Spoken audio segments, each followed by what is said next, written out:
سلامونه او نیکې هیلې وړاندې کوم تاسو ټولو محترمو لیدونکو ته په دې هیله چې روغ او صحتمند اوسئ او د صحت جامه مو په تن وي. ډېره خوشحاله یم چې بیا هم یو دېرشم ګردی میز کې تاسو سره یم ګرانو زده کوونکو. په دېرشم ګردی میز کې تاسو ته 10 سوالونه ما چمتو کړي وو چې تختې په سر ما تاسو ته ولیکه او تاسو هم د هغوی ځوابونه په کومنټ کې تاسو موږ سره شریک کړي. نو په دې ګردی میز کې د هماغه کومنټونه یا ځوابونه چې تاسو کومنټ کې کومنټ کړي هغه مو ورکوو او همداسې که کوم ځواب پاتې وو هغه هم تاسو ته وایو.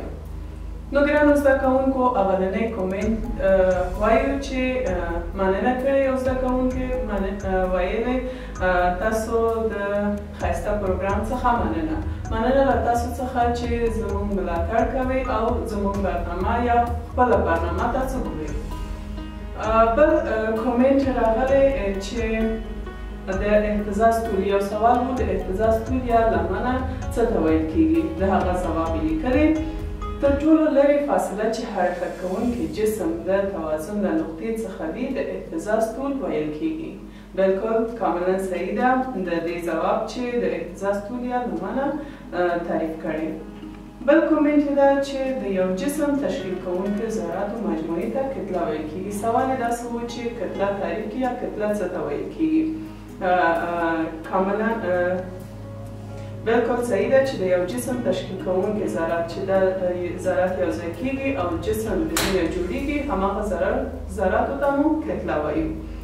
بل کومنټ دا چې څپې د تولید سرچینې له نظره په دوه کټګوریو تقسیم شوی یا ویشل شوی چې یو د الکترومغناطیسي او دویمه د میخانیکي. سوال د څپې د تولید سرچینې له نظره په څو برخو یا کټګوریو تقسیم شوی چې دا سوال و او د دې ځواب هم کاملا صحیح ده. مننه له تاسو څخه. بل کومنټ د فشار اندازه کولو وسایلو ته مانومتر ویل کیږي. په فشار درس کې مو ویلي وو چې ځینې وسایل د فشار د اندازه کولو لپاره استفاده کیږي چې د هماغه وسایلو چې د هغه په واسطه فشار اندازه کیږي د مانومتر په نوم یادیږي. دا هم صحیح ده. بل ځواب یا کومنټ ته راځو چې برقي موټور. سوال یې و چې برقي موټور څه ته ویل کیږي. برقي موټور هر ډول وسیلې ته اشاره کوي چې برېښنایي انرژي په کارولو سره کار کوي او د دوی د څرخېدو لامل کیږي چې په پایله کې برېښنایي انرژي په میخانیکي انرژي بدلیږي، یعنې یو انرژي بل انرژي ته بدلوي. کاملا صحیح ده. بل کومنټ یې ده چې حرکت چې د ساین او کوساین قانون تعقیبوي د هارمونیک حرکت په نوم یادیږي. سوال یې و چې هارمونیک حرکت کوم حرکت ته ویل کیږي. موږ ډېر حرکت ویلی وو چې هارمونیک حرکت هماغه حرکت چې ساین او کوساین قانون تعقیبوي دې ته موږ هارمونیک حرکت وایو. کاملا صحیح ده. بل ګرانو زده کوونکو یو بل کومنټ ده چې ورته ډول چارجونه یو بل لرې او مختلف ډولونو چارجونه یو بل جذبوي.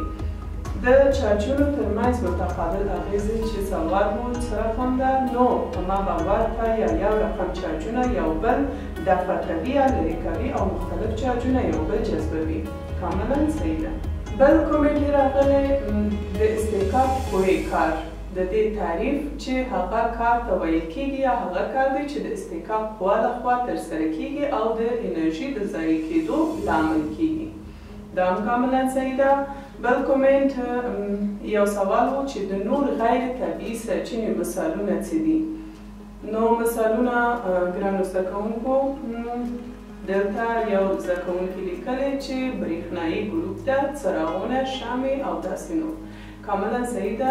یعنې غیر طبیعي سرچینې چې خپله نور نه لري، غیر طبیعي یا د یو بل شی په واسطه دا نور تولیدوي، دې ته موږ غیر طبیعي سرچینې یا غیر طبیعي نور مونږ ورته ویلی شو چې مثالونه یې کاملا صحیح ده.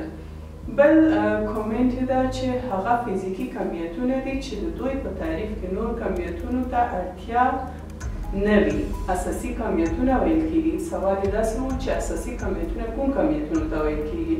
مونږ په جلساتو کې ویلي وو چې کمیتونه په دوه ډوله دي، یو یې اساسي و او بل یې فرعي. نو اساسي هماغه ده چې بل کمیتونو ته اړتیا نه لري، دې ته موږ اساسي کمیتونه وایو.